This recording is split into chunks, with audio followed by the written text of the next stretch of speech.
সম্মানিত হাজারিন, আল্লাহওয়ালা মানুষ আমাদের জীবনে আসতে হবে, আল্লাহওয়ালা মানুষদেরকে মানতে হবে। আল্লাহওয়ালা মানুষ কারা, কি আছে এদের ফাংশন, এরা কেমন, এদের ক্ষমতা কি, এদের পাওয়ার কি। পীরের দরবারে গেলে একটা জিনিস আপনাকে তৈরি করে যেতে হয়। আল্লামা খাজা বাকিবিল্লাহ রহমতুল্লাহ আলাইকে প্রশ্ন করা হলো, হজরত পীর और মুরিদ क्या है? আমি নিজেকে পীর সাহেব বলছি, আপনি নিজেকে মুরিদ বলছেন। আসেন খাজা বাকিবিল্লাহ রহমতুল্লাহ আলাইহের কাছ থেকে দেখি পীর আর মুরিদ কে। अल्लाह बंदा ख्वाजा बाकीबिल्लाह रहमतुल्लाह अलैह को सवाल किया गया, हजरत पीर कौन है और मुरीद कौन है? आपने फरमाया कि पीर वो शख्स है, पीर वो आदमी है जो अपने मुरीद को अल्लाह तक पहुंचा दे।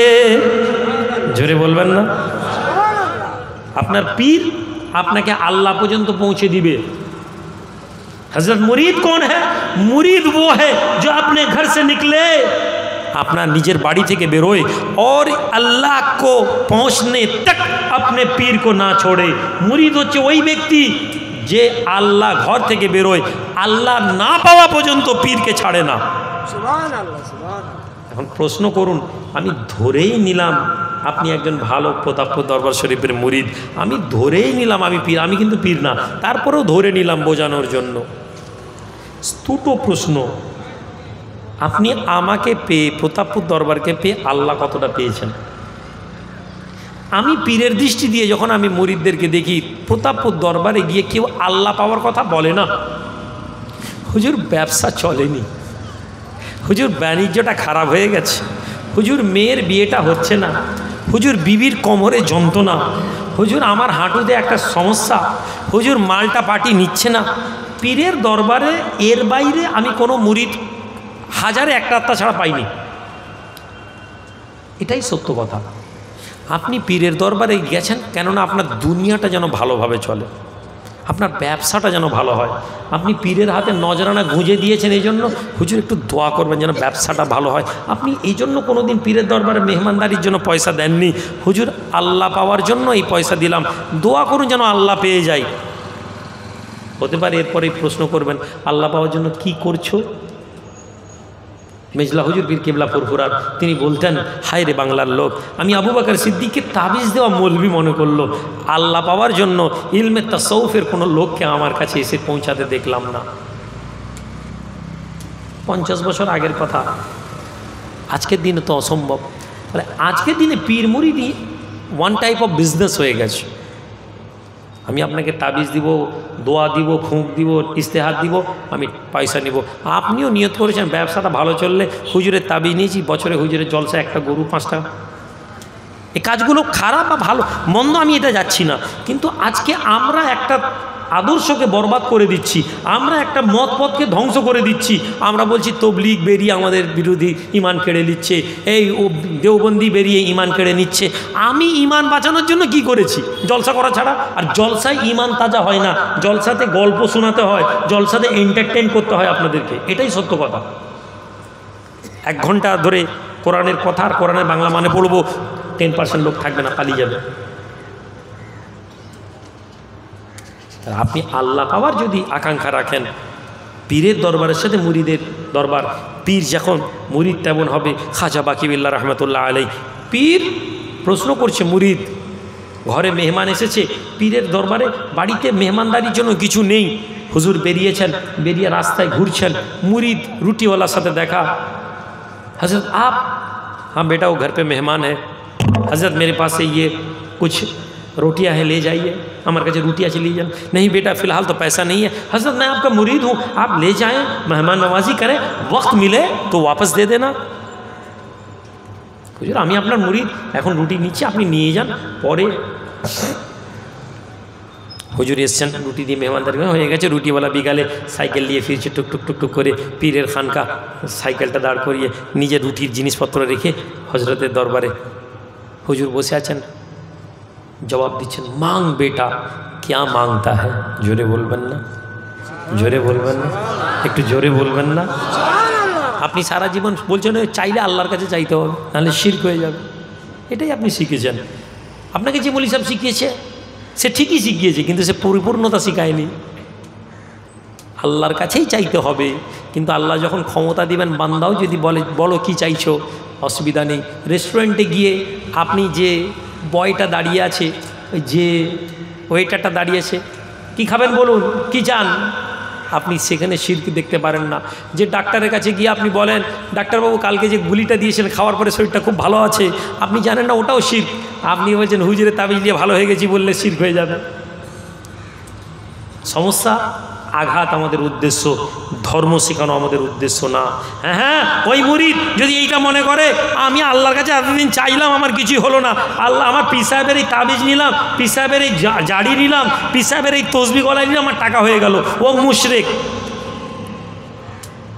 90% মুরিদ এটা ভাবে না। 90% মুরিদ এটাই ভাবে যে আল্লাহর কালাম আমার হুজুরের হাতে নিয়েছি। কোনো রুগী এটা ভাবে না, ডাক্তার ওষুধ না দিলে আমি মরে যেতাম, ডাক্তার ওষুধ দিয়েছে ভালো, কিন্তু বলে ডাক্তারবাবু আপনার ওষুধটা না খেলে মরে যেতাম, এটা বলে। চাবার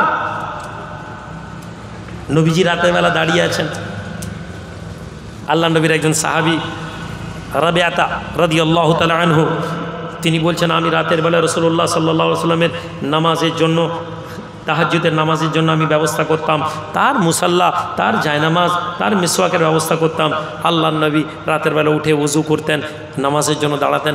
একদিন আল্লাহ নবী বলছেন সাল্লিয়া রাবিয়া, হে রাবিয়া চাও, আমার কাছ থেকে কি চাইছো? জোরে বলা যাবে না? আমি খাজা বাকি বিল্লার কথা বলেছি, আপনি মনে মনে বলছেন এই তো হুজুর শিরকের কথা বলে ফেললো, পীর সাহেব বলছে চা, পীর সাহেবের কাছে যাওয়া যাবে শিরক। নবীজি বলছেন মাং মুঝসে ক্যা মাংতা হ্যায়, নবীজি। আর এই যে বলছেন যে আল্লাহর কাছে চাইতে হবে, এটাও মুহাম্মদুর রাসূলুল্লাহ শিখিয়েছেন। জোরে বলুন। পার্থক্য, আপনি চাওয়ার ব্যাখ্যা ভুলে গেছেন। চাওয়া মানে আপনি ধরে নিয়েছেন সব চাওয়ার কথা বলতে হবে, কিন্তু আপনি ভুলে গেছেন ওই সব চাওয়ার মধ্যে ডাক্তারের কাছে চাওয়াটাও শিরক হয়ে যেতে পারে। আপনি বলেন না, কেননা আপনি একটা দল নিয়ে কথা বলছেন, আপনি একটা আইডিওলজি নিয়ে কথা বলছেন, আপনি ধর্ম নিয়ে কথা বলেননি। আমি রুহুল আমিন ধর্মের কথা বলছি এখানে। আপনাকে আমার ফ্যান ফলোয়ার্স হতে হবে না, আমার দল মানতে হবে না, আপনি যেখানে আছেন ওখানেই থাকুন, কিন্তু ভাবনাটা এই জায়গায় নিয়ে আসুন।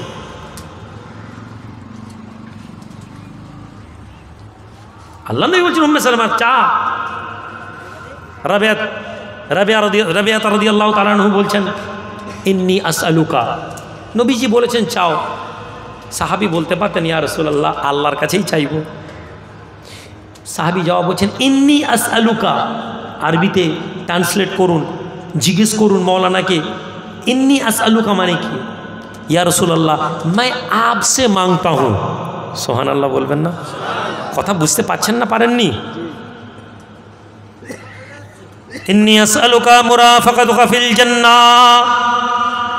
হায় হায় রাসূলের সাহাবী কোরবান হয়ে যায় সেই নবীর উপরে, কোরবান হয়ে যায় সেই সাহাবাদের উপরে, যে সাহাবারা আমাদেরকে দেখিয়ে গিয়েছেন রাসূলুল্লাহর গোলামি, যে সাহাবারা আমাদেরকে দেখিয়ে দিয়েছেন ঈমানের আদর্শ। মুসলমান আজকে তুমি বলো নবীর কাছে চাইলে শিরক হয়ে যাবে, রাসূলুল্লাহর কোনো ক্ষমতা নেই, সাহাবা কোনোদিন এই কথা বলেননি, সাহাবাদের জীবনের মধ্যে এমন কোনো কথা পাওয়া যায় না তারা এই কথা বলেননি নামাজ পড়ে জান্নাতে চলে যাব, নবীকে লাগবে না। সাহাবা নবীকে চেয়েছেন, নবীর মাধ্যমে জান্নাত চেয়েছেন। সাহাবাদের মধ্যে এমন সাহাবী আছেন যিনি নিজের আমলের উপরে ভরসা করতে পারেননি। বয়স্ক সাহাবী যুদ্ধের মাঠ থেকে ফিরে এসেছেন, লোকেরা বলতে লাগে ইয়া রাসূলুল্লাহ এই ব্যক্তি ভালো জিহাদ করেছে, ভালো লড়াই করেছে। আল্লাহর নবী ওই সাহাবীকে জিজ্ঞেস করেন কি চাও আমার কাছে, কি চাইছো তুমি? ওই যুবক, ওই বয়স্ক সাহাবী বলছেন ইয়া রাসূলুল্লাহ আমি আপনার কাছে চাইছি আপনার হাতের লাঠিটা। নবীজি একটু লাঠি নিয়ে দাঁড়িয়েছেন, কি হবে? ইয়া রাসূলুল্লাহ এই লাঠিটা আপনি আমাকে দিলে আমি এটা নিয়ে আমার বাড়িতে যাব, আমার ছেলে মেয়েদেরকে আমি ওসিয়ত করে যাব, আমি যখন মরে যাব আমার কবরে এই লাঠিটা যেন দিয়ে দেন। জোরে বলা যাবে না? ইয়া রাসূলুল্লাহ আমি কিয়ামতের দিনে উঠবো আপনার এই লাঠিটা নিয়ে, আর আমি বলবো নবী দুনিয়াতে আপনি আমাকে এই লাঠিটা দিয়েছিলেন, আজ আপনি আমার জন্য জান্নাতের সুপারিশ করে দিন। তুমি জোরে আমিন আর আস্তে আমিনের ঝগড়াতে জান্নাত ঠিক করছো। সাহাবারা নবীর সামনে দাঁড়িয়ে আছেন, তাদের কখনো মনে হয়নি নবীর পিছনে নামাজ পড়েছি, এই নামাজ নিয়েই জান্নাত চলে যাব। ঈমানের পার্থক্যটা কোথায় বুঝতে পেরেছেন?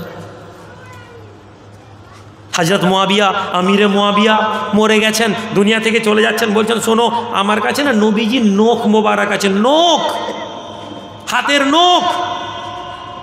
তুমি বেরেলিদের কথাতে বলো বেরেলি বেদাত করে, তুমি বলো আরে সাহাবাদের জীবনের কথা বলছি।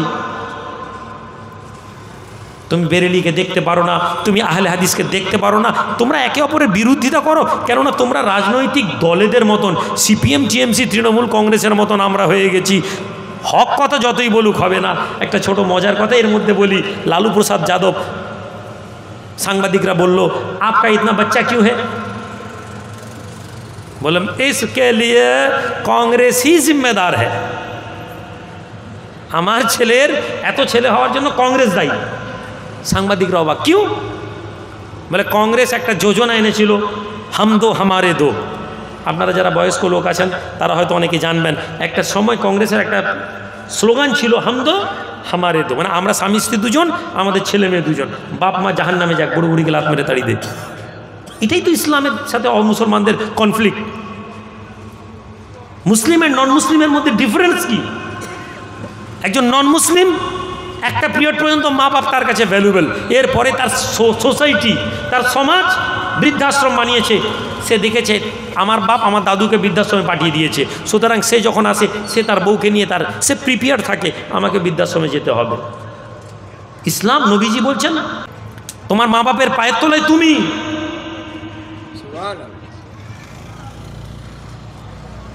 তোমার মা বাপকে ডিসএগ্রি করিয়ে তুমি কখনো সুখী থাকতে পারো না। বিবি দাঁড়িয়েছে, মা দাঁড়িয়েছে, বাপ দাঁড়িয়েছে, আপনাকে ইসলাম বলছে যে আপনাকে মা বাপকে প্রেফার করতে হবে। আপনি ধর্মকে বাদ দিন, বড় বড় সাইকোলজিস্টদের সাথে আপনি এই বিষয়ে আর্গুমেন্ট করুন, আপনি দেখবেন এর মধ্যে কত বড় হিউম্যান সাইকোলজি লুকিয়ে আছে। আমার স্ত্রী আমার সহকর্মী, সহযোগী, সে আমার সঙ্গে থাকে, আমি তার সাথে সারাদিনে 10টা বিষয় ডিসএগ্রি করি, রাতে বিছানে গিয়ে আবার আমরা ঝগড়া করে এগ্রি হয়ে যাই। আমি যদি আমার বিবির পক্ষে দাঁড়িয়ে যাই, ইসলাম যদি বলতো বউকেই ফেভার করতে হবে, আমার মা বাপের ঠিকানা বৃদ্ধাশ্রম হতো। বউকে যখন মেন্টালি আমি এটা প্রেশারে রেখে দিলাম, মেন্টালি আমি একটা চাপে রেখে দিলাম যে তুমি আর আমার মা যদি দাঁড়াও, আমার মায়ের পক্ষে আমাকে নিতে হবে, তখন আমার বিবি বাউন্ড ওই সোসাইটির মধ্যে আমার মা বাপকে রেসপেক্ট করার জন্য। এই সাইকোলজি আমাদেরকে আলোচনা করেনি। আমরা বলছি আমাদের মেয়েরা, এখন মৌলী সাহেব বলছে বিবিদেরও অধিকার আছে। আপনার বিবি আপনার মায়ের খিদমত করার জন্য বাধ্য নয়। কে বলছে এটা? ইউরোপ বলছে এটা। কে বলছে এটা? আমেরিকা বলছে এটা। আজকে আমাদের দেশের টুপি, তুমি পীর ছেড়েছো, তোমার পীরের মুখ থেকে তুমি কখনো কথা শুনবে না।